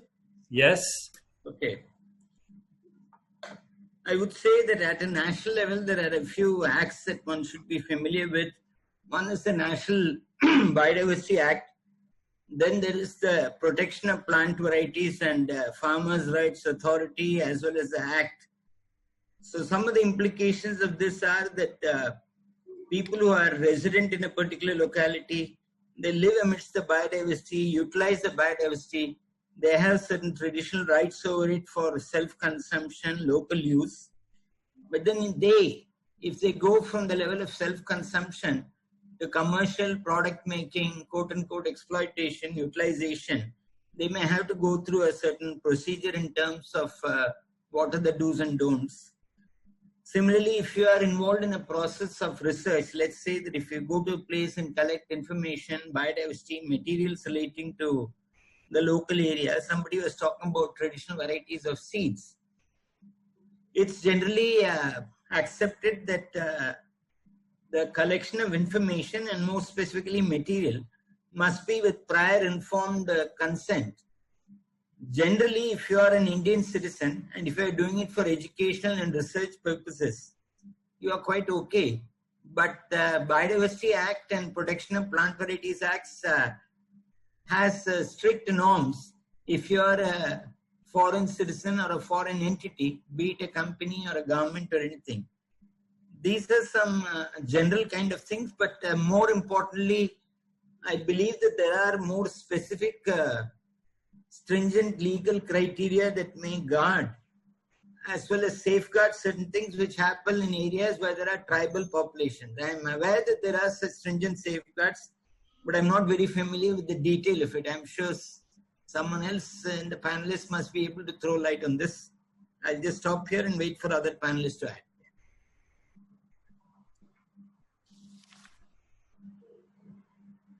Right. So would anyone else like to add to that? Dr. Tiwari? No? No, nothing else. Mr. Pratim Roy, would you like to add to that? I think Forest Rights Act is an important act also. Yeah, that's true. With what Balu has just mentioned, the other two important acts. And in the Forest Rights Act, there is the Individual Forest Rights Act, the Community Forest Rights Act, and then the Habitats Rights Act. So these are the three very important things that allow the person who has lived in that area for more than 75 years access to those areas. And gradually that's happening from state to state. Some states are better than the others. As far as tribal areas goes, there are areas in our country where the percentage of tribal population is larger than the non-tribal population. So you have the PESA Act, which is in operation there, like places like Andhra Pradesh, which is Panchayat Extension of Scheduled Areas. That's an act by the Parliament. And that has several protection and legal mechanisms which protect the tribal communities. But areas where tribal populations are less than the non-tribal, those PESA Act does not come into force. I would say these two are the important things. Okay, thank you so much.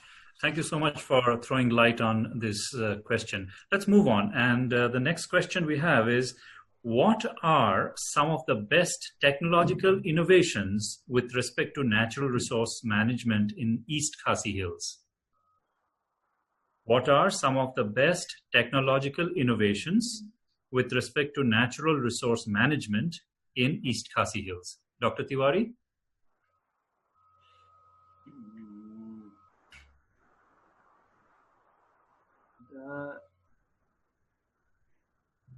In the case of shifting cultivation, the local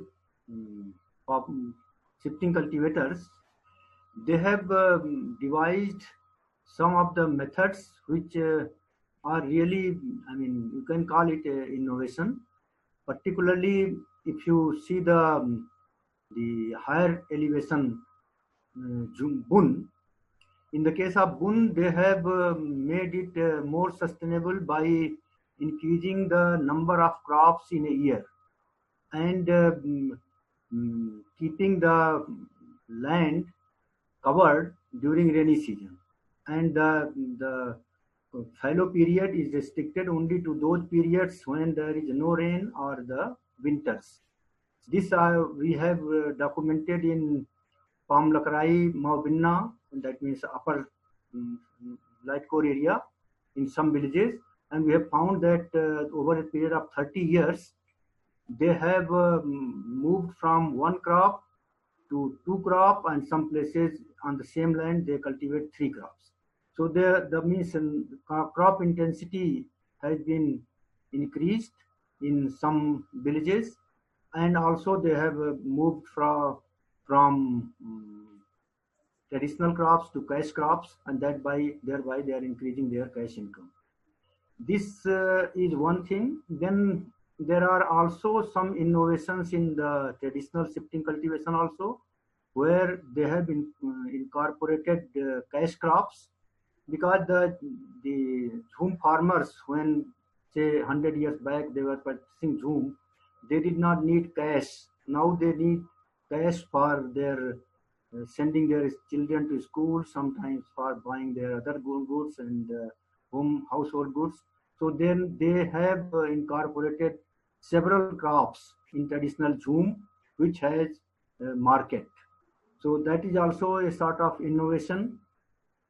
Also, in some places in Nagaland, they have increased just like in here Pamlakarai, they have increased the number of croppings from 1 year to 2 to 3 years by making suitable changes in the soil erosion and controlling soil erosion and so these type of innovations led by the communities themselves is going on.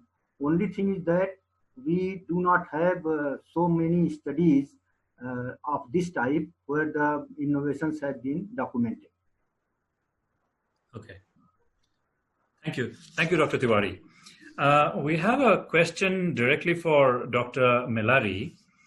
Dr. Melari Nongrum, here's a question for you. What is the success rate when introducing external traditional knowledge to a community? Can you repeat the question? Yeah.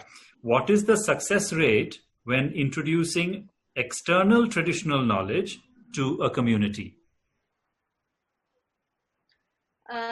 When you say rate, I think I should not quantify it, but I should say that communities, when we say when we can class external knowledge in two parts. External knowledge when it comes to a community means as a village, whether it comes from another village in the same area or whether it's external knowledge which is actually so-called modern knowledge. So what we have seen is that when the knowledge is the farmer's knowledge from another area, maybe it's another area in Ribhoi or in East Khasi Hills, what we found is that they are more perceptive. When they know that their fellow farmers from the same area are doing something, they are more perceptive. And that's why I said in my presentation, the exchange learning, which they meet and share, is much more effective. But in terms of external modern knowledge, what we found is that they listen, yes, and sometimes they would want to try it out. But many a times it becomes, it goes above their heads also. So they say, oh, how do we try it? We don't know how to start it, supposing there's some external person. So sometimes we have to be careful on how we bring in external knowledge also. We have to really understand what is there first and try to do that. But of course, yes, sometimes we are not saying that only traditional knowledge should be used. External knowledge is also important. But in terms of success rate, I think we have to go quite slow and try to understand in the context in which it is. Right. Even the cultural ethos and the climatic conditions, whether they are adaptable or not, those factors would come in. Yes, May I add a comment to this, sir? Yeah, yes. Please do. I feel that there are several instances of people from areas making very innovative use of both materials from external areas as well as even modern materials. I'll give two examples. Venin Pereira has documented that a few decades back, the forest department in Maharashtra introduced an acacia species because it is fast growing as part of the social forestry project in Warli tribal areas. And then it was documented that within a period of 2 years of that species being introduced, the seeds of these trees were being used by the local tribals as fish poison, which is very interesting because it is not native to that area. And it is also further shown that such a use for that species is not known in Australia, which is the place of origin of the species, or modern scientific research. So the tribals must have made their own assessment, documentation, research, and they are using it. The other thing is there are also modern materials, including synthetic materials, that are used very creatively. For example, a very popular pest control technique to keep away certain pests and birds in rural Tamil Nadu is used strips of cassette tapes or even audio cassette tapes, which are clipped along fences. They flutter, make a noise, reflect light in a particular way that they are very effective in repelling certain pests. I feel that local communities are capable of using natural products from outside for their own use, synthetic products from outside if it fits a specific need. I believe that the Honeybee magazine of Anil Gupta, which is being published in several Indian languages, carries a large number of these innovations. Thank you. Thank you very much. Thank you so much. Dr. Pratim Roy, there is a question for you. And it says, how do we ensure benefits go to the original knowledge owner? What kind of benefits is a question I could ask. Mm-hmm. But I would say that we have to be able to build a partnership with them. So it's not Why just... don't you put on your camera? Let us see you while you speak. Okay, sorry. Put on the camera. Yeah, So, great. So I would say what kind of benefits, there are different kinds of benefits, and not necessarily everything is monetary. So benefits of experience, benefits of knowledge, benefits of exploration. There are several kinds of benefits, but I would think that, you see, the one of the first things which has worked for us is to be able to build trust from the very beginning. And that trust is not something which is static. That relationship is not static. So then the benefits is a two-way process, that you learn and you also give back. And you make sure that even if it's a produce, which the raw material is produced and a value addition is done, a product is made and it's sold in the market, it's clear at all steps how those benefits percolate and go back to the community. And there are different kinds of communities. There are communities who just gather. There is a community who probably takes it to another level of value addition. There's another community who transports it. So there are different networks of communities which we need to kind of be aware of. And the benefit thing, I would say, is not set in stone. It evolves, and it has to be a continuous process. It's not that you have the benefit sharing mechanism or an MOU in the beginning and then you forget about it. Mm-hmm. It doesn't work like that. Right. Then you can't go on to the next step. Then it's a very short-lived project, let me say.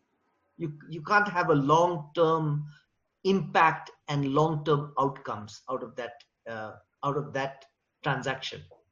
Mm-hmm. You need more openness. Absolutely. Right. Thank you so much. Dr. Balasubramanian, here's a question for you. When it comes to agriculture, land is not only a resource, but also linked with power system. Majority of tribal communities do not have the power over land. Thus, what must be socio-political policies to address this? So what must be the socio-political policies to address this? Mr. Balasubramanian. Yeah, I think there can be discussions on this, but I would urge you to decide if it falls within the scope of this meeting. This goes so far out into the very general realm.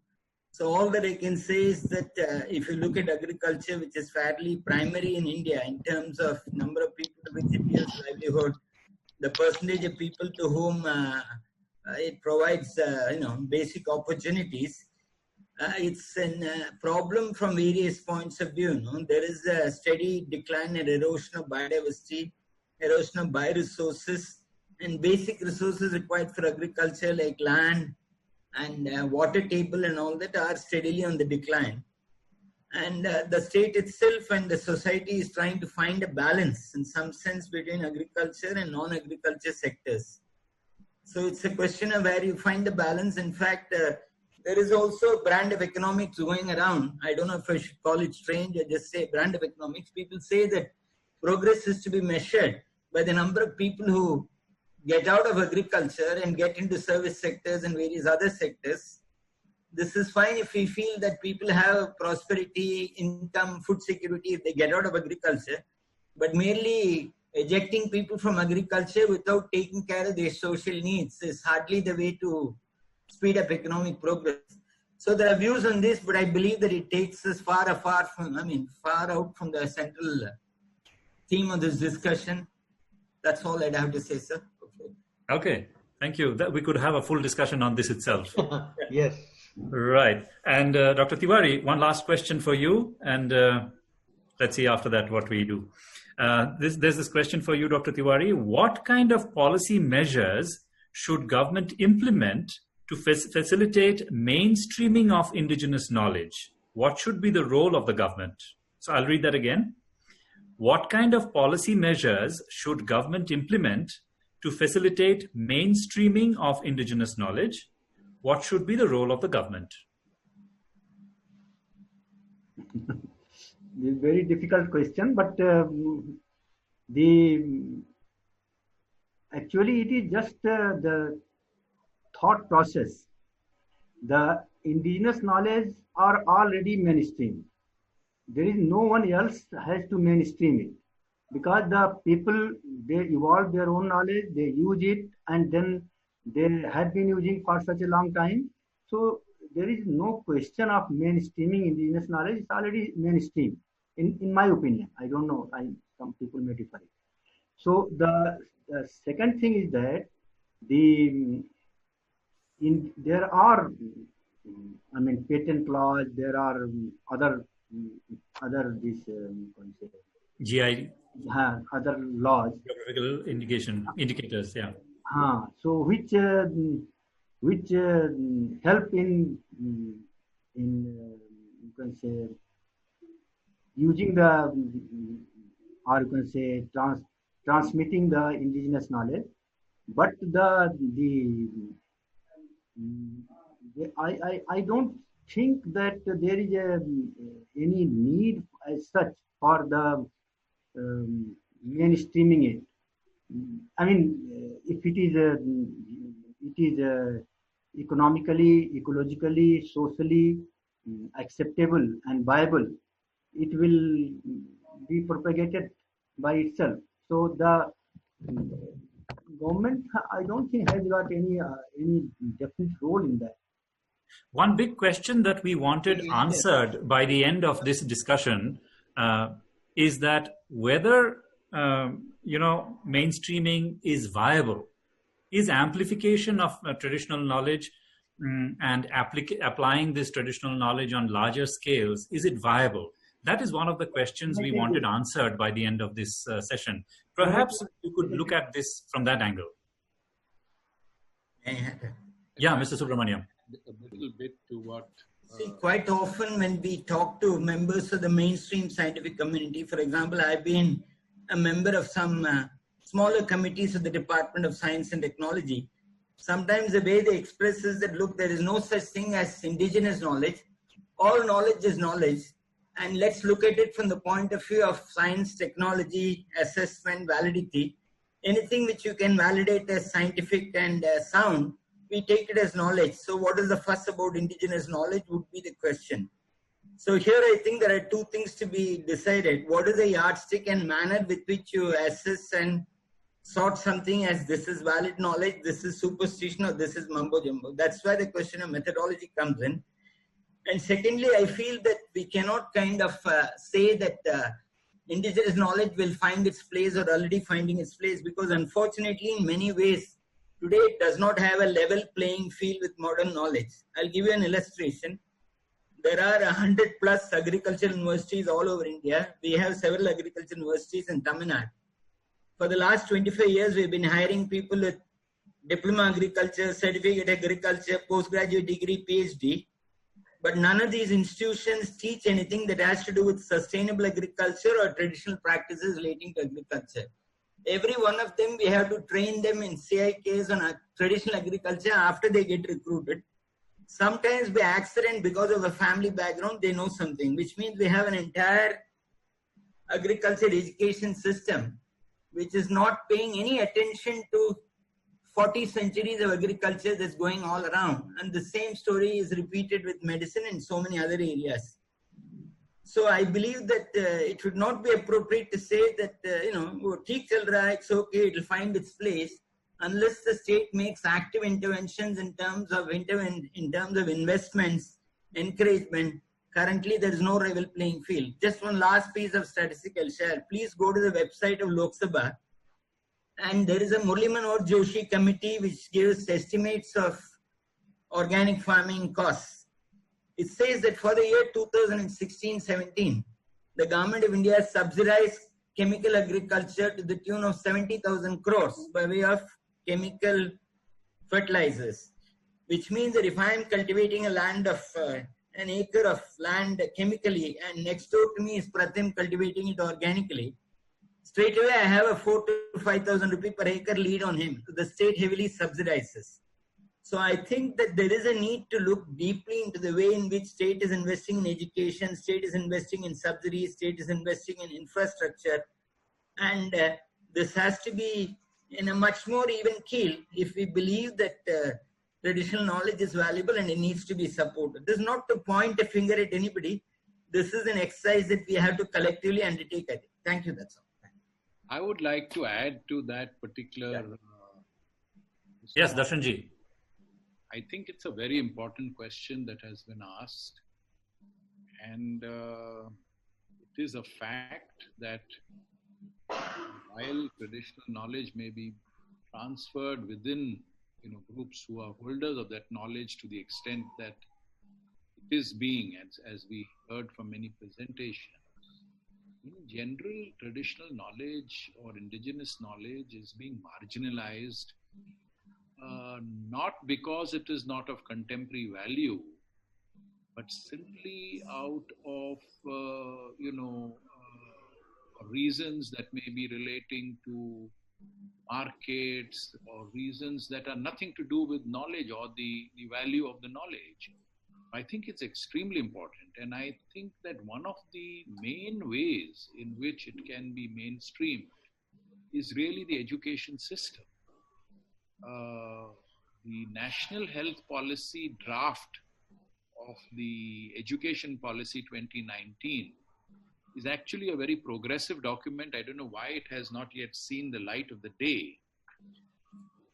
But if you look at that 2019 policy of Professor Kasturirangan, he is saying that right from school, and of course also in university systems, supposing Meghalaya wants to, or there is a group of people in Meghalaya, if not the entire state, who want to set up their own high school board, in which, maybe 70% of the curriculum or the subjects and the classification of subjects are based on indigenous knowledge. They can do so. And they might not like to have exclusively, it's not a good idea to have exclusive, the world is one. And there is no reason for us to say that it's only indigenous knowledge and only traditional knowledge that is important and no other forms of knowledge are useful. Every different knowledge system has perspectives on life, perspectives on nature, perspectives on society. They are from different perspectives. That's what makes them different. And so if someone wants to have a certain combination of traditional knowledge and other forms of knowledge, and as I said in my opening remarks, this distinction between so-called traditional and modern, of course, is something that we have to live with for the time being because of the way it has been positioned. But really, there is no such division. No such division, meaning these are all different forms of knowledge. If traditional knowledge is extremely relevant, it is as modern as something that is modern is something that works today and that will work tomorrow. And the normal connotation of traditional knowledge is obsolete, something from the past, something of irrelevance, something of no contemporary value, which is not the case. That's not the characterization of indigenous knowledge in this small webinar that you had. We have seen, I'm completely amazed at the richness of the knowledge of management of natural resources in the Northeast. It's of enormous contemporary relevance. It's a futuristic way in which you all are managing things. The Apati description. Apatani. Was fantastic. The way they are managing between forest and agriculture and ecosystem services. It's what futuristic, which we can't do in other places because we've already destroyed so much. So I think that education is the key area. We must have schools where a person can pass a high school, maybe doing some percentage, maybe as high as 70% of knowledge in different domains. It would vary from domain to domain. In information technology, we don't have any traditional indigenous knowledge, at least not in this part of the world. So you might like to use information technology coming from wherever it has originated, which is in the West. But, it depends on domain to domain. But we need to redesign the school system. This uniform curriculum that has been imposed north, south, east, west on every single community is an absurd situation, whether at the school level or whether at the university level. Even in universities, what Balu is saying about agricultural universities, but it's not just only agriculture. In health, I can tell you from our university, we have a hospital, and it's a hospital that it's part of the university. The hospital is not supported by any government grants, it is supported by the public. And we are providing so-called traditional health care, which people want and are paying for. And that's how it is being supported. There are 150, 200 people who earn their regular salaries by customer support because that's what they want. And we are able. So even in every domain, there is scope for so-called indigenous traditional knowledge. You have to weigh it carefully. It cannot be an ideological position. You have to look at the content of the knowledge. But I think education is the key area. In university education, in school education, this monoculture that we have put into education system must be absolutely rejected. The national education... There is a connected question. Maybe part of this question has already been answered, and I'd like to hear if you'd like to add anything more to this, any one of you. It says, how do we balance scientific knowledge with traditional knowledge when traditional beliefs passed down from generations need scientific validation? See, I think that this is again a very important question and needs great clarity and understanding. You must understand that the so-called scientific knowledge is one perspective from which you view nature. Now, in science, we look at nature as atoms, molecules, cells, physical nature as configuration of atoms and molecules, biological nature as configuration of cells. Now, this is one way of looking at nature when you break it down into this sort of a perspective. In philosophy of science or in theory of knowledge, we call this a reduced perspective or a reductionist perspective because it looks at nature in terms of parts. In a lot of indigenous knowledge, we don't look at nature in terms of parts. We look at nature in terms of whole processes. It is systemic in nature. And that's another perspective. It is not a question of one being superior to the other. It depends on the purpose you have in mind. For certain purposes, molecular knowledge is very useful. For certain other purposes, systemic knowledge is far superior. And this notion that science is the ultimate test of any knowledge system is a superstition. It's a plain and simple superstition. Science is one way of looking at something in a molecular way, in a reduced way.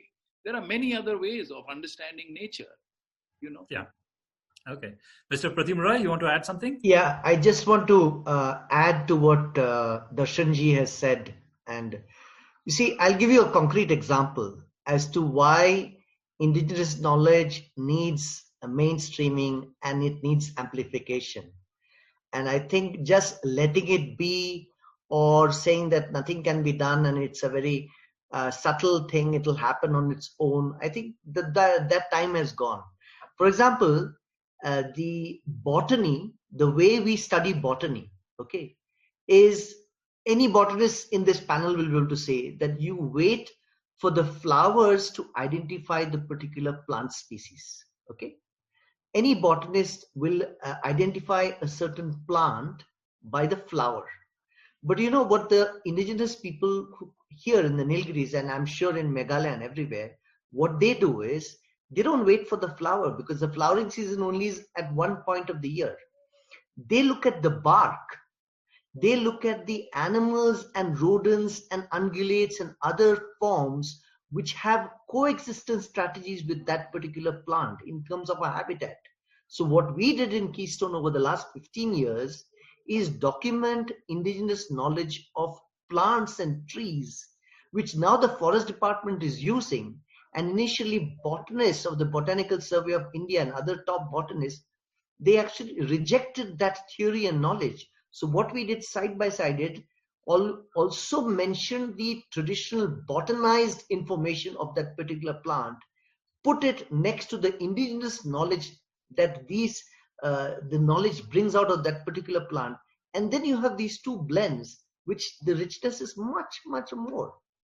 Secondly, the first question that you asked, I would say, if you want to conserve natural resources, and if you want to have innovative management of natural resources in our country and in the whole world, I would say, the only way to do it is involve indigenous communities and people who live with conservation and people who practice natural resources. You can't have forest departments just blocking up areas, because we are seeing the invasives. The invasives are coming up more and more. The quality of forests actually are going down. You have more and more wildlife in semi-urban and mixed kind of cultivation, mixed kind of areas. So we need to question all this. And I totally agree that this the root cause is education. The root cause is the mindset. We are a long way, but I think mainstreaming of this understanding of sustainability, of frugality, of utilizing their approaches to different spheres of our life is long overdue, long overdue. I think we are running late on that train. Thank you. Thank you so much. Indeed, this was a really, really fruitful discussion, a very fruitful webinar. And for most of us, it's been a learning experience. Particularly for me, it has been a very, very learning experience.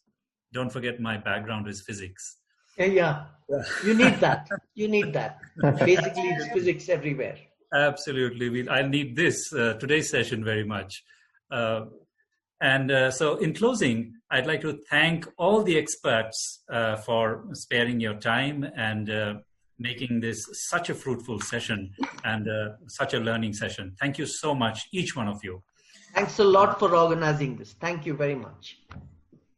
And also the participants who've been here throughout the entire session. We've had a good participation today. So I thank each one of you on behalf of the Meghalaya Basin Management Agency, Government of Meghalaya, and on my personal behalf. I'd also like to thank the participants for joining in and also for asking such pertinent and important questions, which made the entire exercise meaningful and valuable. The entire session, of course, has been recorded, and here we will be going through the discussion and presentations over and over to sieve out the essentials so that a way forward can be laid. Thank you once again. Do take care of yourself and stay safe. Bye-bye. Thank you. Thank you.